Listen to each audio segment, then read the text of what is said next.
G'day guys, how are we doing? Welcome to Walking Boxing and happy Australia Day. It is Sunday, January 26th, 2025. Now apologies if the audio is not as good as it usually is. I forgot my microphone today, so I'm sure it'll be fine. But yes, it is Australia Day, and I hope today you are flying the flag loud and proud, because regardless of all the political stuff that goes on today, I love to celebrate the day as just being an Australian and living in the best country in the world and the luckiest country in the world. That's what I'm celebrating. The fact that I am a proud Australian and love this great country that we live in. So I hope you're doing the same, and you rack up the bar, or turn on the barbie and get a few snags in you and a few VBs or whatever it is you drink, and have a great day. Not a great day here where I live though. It's been raining this morning, if you can believe that. I'm not quite sure if there's any Australia Day things going on around here. There is a fair bit of traffic getting around, so I don't know. But anyway, again, hope you enjoy the day. So in light of being Australia Day, today's walk is going to be very much Australian themed. Now I'm going to tread very carefully as I jump into the deep waters of a pound for pound list of Aussie boxers. Now there is a little bit of a caveat on this, because it's very dangerous to do, and I'm sure the feedback will come thick and fast, but it's just of, let's say, the modern era. So say the 60s onwards. Now, I never saw Les Darcy fight. I never saw Dave Sands fight. I never saw a lot of these so-called greats fight. So how can I judge them if and especially with box records not being accurate? So I'm just going to go with, in my opinion, of the modern era. And if you count the 60s as the modern era, well, that's what I'm going to go by. And just the fighters that I've actually seen and experienced and even met. So that's what I'm going to go for. Okay, so I'm just going to have a prerequisite on that. And also, I'll just preempt it, that Kostya's not part of the list. Okay, I love Kostya. He was a great fighter. But the facts remain. I've had this argument so many times on this channel. I'm just going to say it again. I don't have him on the list because he was a Russian fighter who based himself in Australia for his pro career and then went home. Okay, so he's not an Australian fighter. He's a Russian fighter who based himself here for his career and then left. Okay, so let's just get that straight right out of the bat, or off the bat, out of the gate, whatever you want to say. So again, it's a very risky thing to do, is to do these top 10s, but anyway, we'll continue on. Actually, before we get into that, there has been some Australian news, well, sort of Australian news in the last 24 hours. The George Kambosos card has been announced. The problem is they've got no opponents beside their name. So it's March 22 in Sydney. George Kambosos, of course, love the poster too, by the way, in the Spartan robe. I thought it was, or the cape, whatever it is, really cool. So he's going to headline it, as we all knew. Also on the card, though, Skye Nicholson defending her WBC featherweight title. Now it looks like it's going to be Tiara Brown, which is an incredible fight to get here in Australia. That is probably one of the biggest fights in female boxing, and we're going to get it right here in Australia, so that is awesome. Also looks like Shanika Johnson, Sugar Johnson, or Sugar Neeks, whatever it is, she's going to be on the card as well. Now the rumours are she will have a rematch with Nina Hughes, not confirmed yet, so don't quote me on that, but the inside word is it will be a rematch with Nina Hughes, and also Teramona Jr. Now the odds are he will just probably fight well, let's hope he's a little bit better than the last guy who fought, but that type of opponent, strictly a record builder, and just really another opportunity to get his name out there in the boxing world. So look, I love the card. No doubt there'll be a few other Aussies that will be on the card. Actually, did they say? No, they didn't. Must have been another card. But yeah, no, it looks like a fantastic card, and what a month that's going to be. So many big fights sort of happening. We've got March 1st, Dib and Liam Wilson.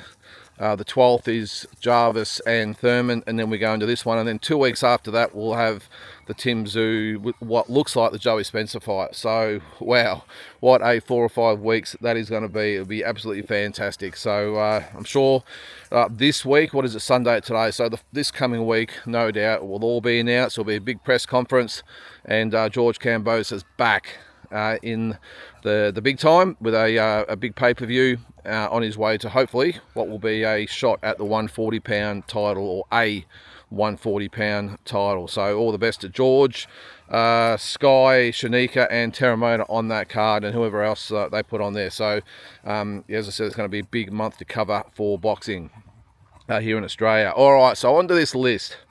So again, I know I'm going to upset a few people, but I'm going to give it a go. What I'm going to actually do, I'll go through the top 10, and then I'm going to mention my favourite fighters, my Aussie favourite fighters, and maybe some my favourite Aussie performances over the year, just in line with the whole Australia Day. So let's start. And I've sort of memorised these, so we'll see if I can remember them. All right. So let's start at number 10, and I'm going to explain why I've got these, by the way, and then maybe some that didn't make the list. So number 10, look, I've got Troy Waters. He was a fantastic fighter back in the day. He had some absolute wars. He lost to Gianfranco Rossi back in '87 for the IBF belt. Had another couple of cracks at it. Who can forget the Terry Norris fight? Stopped in 3 rounds, but dropped Terry Norris and almost had him out of there. Simon Brown wasn't so successful in that one either. And then there was the Felix Trinidad fight that didn't go down well for him either. But you get what I'm saying as far as he's fighting those massive fights, and he did really, really well in them. And he's passed away now, Troy Waters, but just a fantastic fighter back in the day. And if he didn't have those types of guys around, I've got no doubt he would have won a world title. So I've got Troy Waters at number 10. Number 9, I have Jeff Hitman Harding. Now, accomplishments wise, you could probably have him higher up the list, but Jeff, look, and I love Jeff Harding, and he's going to feature in my memorable fights later, but he was, I'm trying to be as nice as I can, he was a limited fighter. Not the most overly skilled guy, but geez, what a chin, what a heart. He could punch. He just got the job done. And again, he'll feature later on in my memorable fights, but just fought some great fighters. Dennis Andrews probably been the moment. Virgil Hill. So did he fight Virgil Hill? No, he did, didn't he? I think he did. Anyway, if he did, he might have mixed up with someone else. But he was just a tough guy, and what he achieved with his ability was probably the other fighter like that I would probably say would be Danny Green in Australia, but that's another story. But Jeff Harding for number 9. Number 8, I've gone with Robbie Bomber Peden. I've seen a lot of Robbie, of course. I was his teammate on a couple of trips overseas, and Commonwealth Games gold medalist, 2-time Olympian, IBF world champion, 130-pound champion in the pros. Very, very underrated fighter was Robbie Bomber Peden. And also you got to take in probably a little bit of his amateur career as well. I know this is sort of the pros, but who can forget that knockout of Nate Campbell? We knocked him out twice, didn't he? But that first one where Nate Campbell showed him his chin, and that's all you got to do with Bomber, because he'll get you out of there. But also fought Juan Manuel Marquez as well. So, and of course Marco Antonio Barrera, who can forget that fight as well. Main event at the MGM Grand in Las Vegas. Not many Aussie fighters have got to do that. So I've got Bomber at number 8. Number 7. I have the man, Anthony Mundine, and you got to give this guy so much credit for going from rugby league into boxing. Everyone laughed when he went into boxing. He didn't have an amateur career. He went straight into the pros. And I think, what was it, his 10th fight or whatever it was, might have even been less, when he fought Sven Otke for the IBF belt. Obviously got stopped in that fight, but what he achieved after that, he did win a version of the real title against Antoine Eccles, and he had a lot of other big fights there. And of course, the Danny Green fight, the first one, was probably the biggest fight in Australian boxing history, and just got so much respect for Anthony Mundine.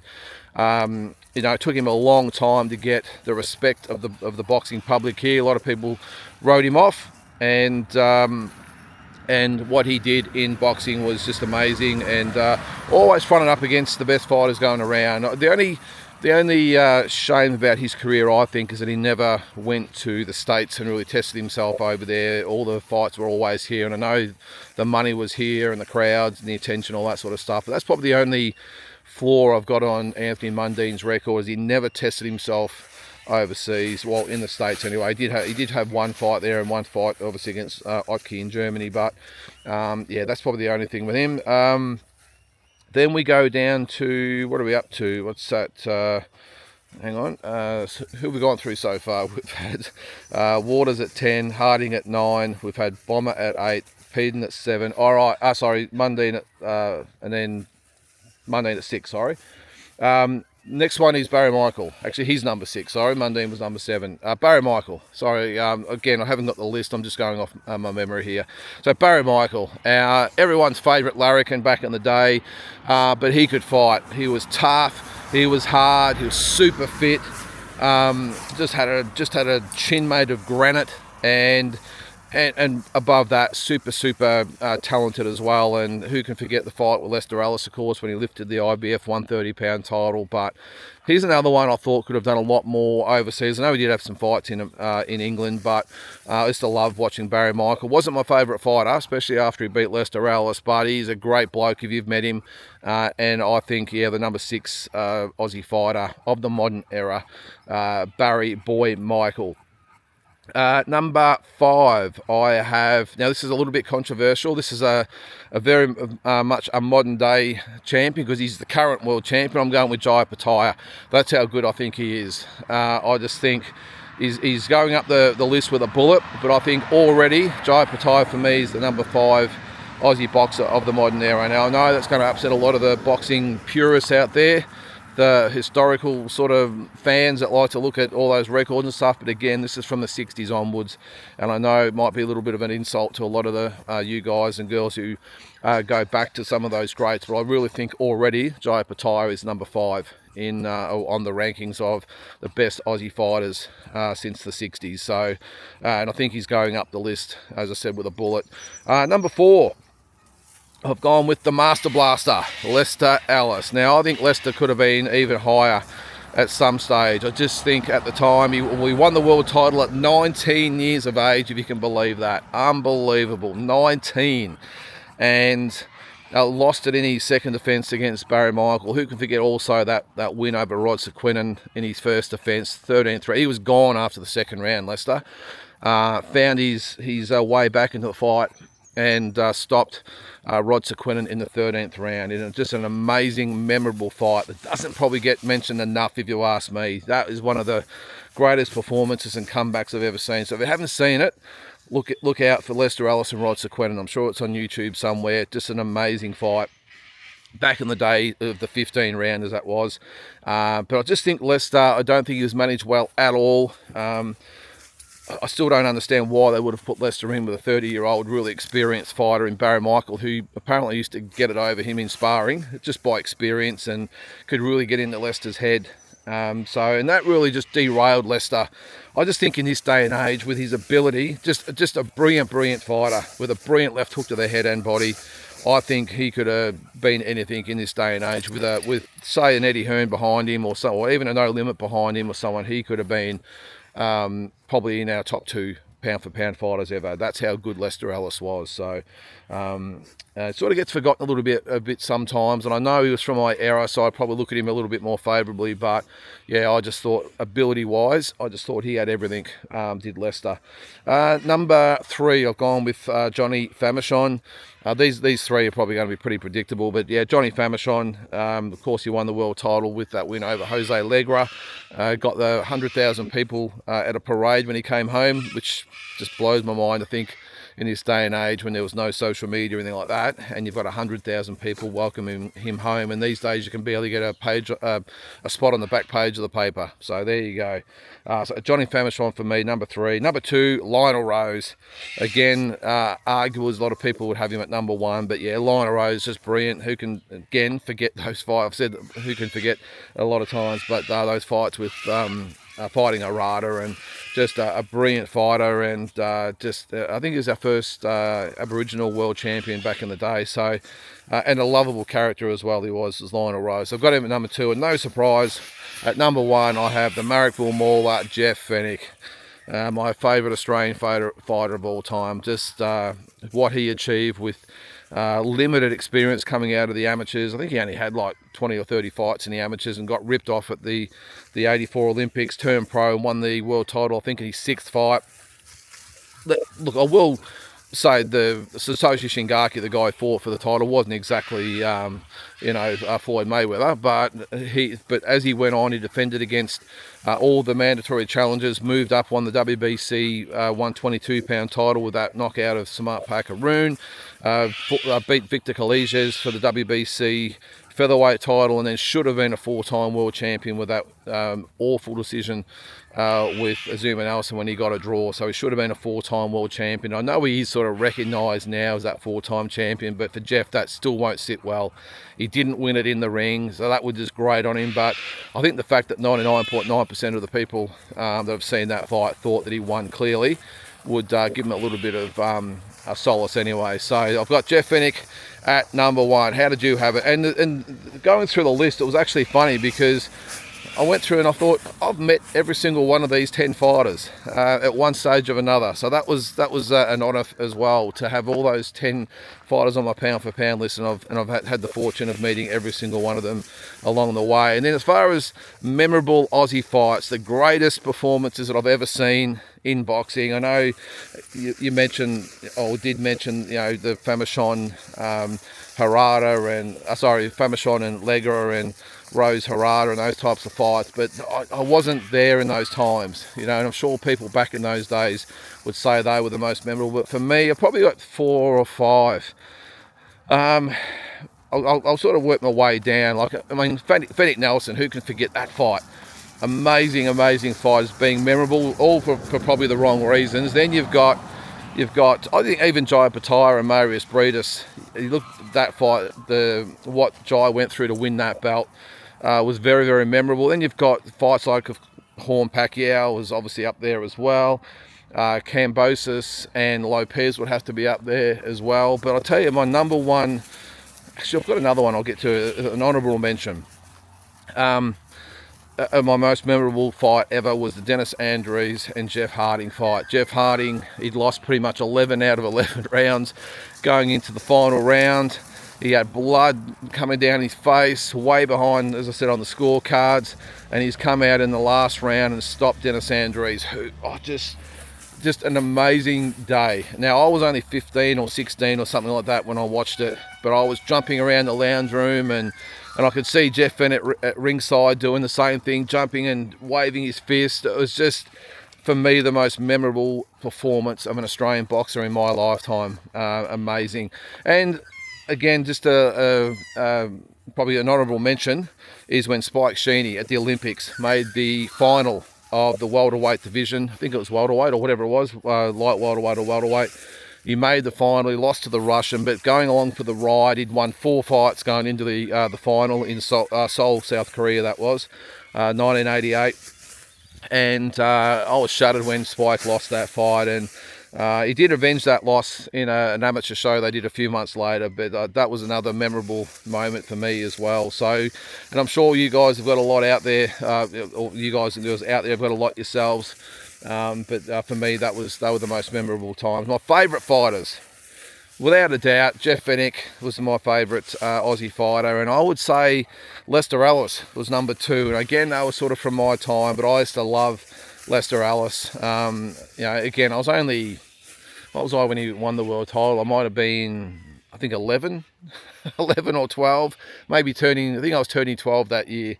But I just love Lester, and I think I've said on here before, I got to speak with him at the Easter Royal Children's Hospital appeal. I got to talk with him on the phone. I've met him a few times since, but yeah, those two would be my favourite fighters, Jeff Fenech and Lester Ellis. Big fans. And just going back also, guys, to the pound for pound list, some honourable mentions. I'm sure you're gonna bring them up. Guys like Jeff Horn, who else was I going to say? Danny Green, of course, he's another one. I'm sure there's a few. Even George Kambosos could be in there. And I know there's probably one that's probably the white elephant in the room is probably Tim Zhu. And the reason I didn't have Tim in there is simply because, look, he's a fantastic fighter, fantastically skilled fighter. But I just simply didn't think he had any of those signature wins that a lot of those other fighters had or fought or had great performances against other great fighters. And look, I'm just calling a spade, I suppose, that, you know, guys like Mendoza and Harrison, they were good sort of, in my opinion, resume builders. But when he had those two big fights with Fundora and especially Murtazailov, we saw what happened there. So that's probably the difference in why I didn't have him there as far as some of the other guys. Because even though technically you might say, well, he was sort of maybe a better fighter than a Troy Waters or even a Jeff Harding, the fact that those guys had big fights and performed magnificently, that's a word, in those fights. They might have won them, but what they did in those fights, they proved that they were warriors. And unfortunately, Tim, when he got to that real top level, I know he's had sort of the B and C shelf level type of fights, but when he got up to the A level, and well, actually it wasn't even A level really, was it? Murtazailov and Fundora are good fighters, but not Crawford, Spence, Charlo, Canelo type of opponents, are they? So that's why I didn't have him at not in there at all. Not number 10, 9, 8, whatever it might have been. So that's why you're wondering he wasn't in there. That's why. And then, look, I'm sure there's plenty of other fighters you could put in there. You know, guys, as I said, like George Kambosos, Liam Parra. There's a lot of fighters you could throw in there, but I think you've just got to earn your ranking on my list anyway. So how would you have it? Let me know your top 10. Let me know your most memorable moments. Let me know your favourite fighters. Yeah, again, just being today, I thought I would throw that in there with a little bit of a theme. And as someone that has represented Australia at Olympics, Commonwealth Games and World Championship level, I just hold it so close to my heart. I've still got great memories of winning tournaments overseas and standing up and having the Australian national anthem played, and it really just gives me some of the best memories I've ever had in my boxing career as well. And again, I'll say it, I am so proud to call myself an Australian, and I love where we live, and I hope you guys do too. So no matter where you're celebrating Australia Day from, hope you have a great day, and we'll catch you tomorrow.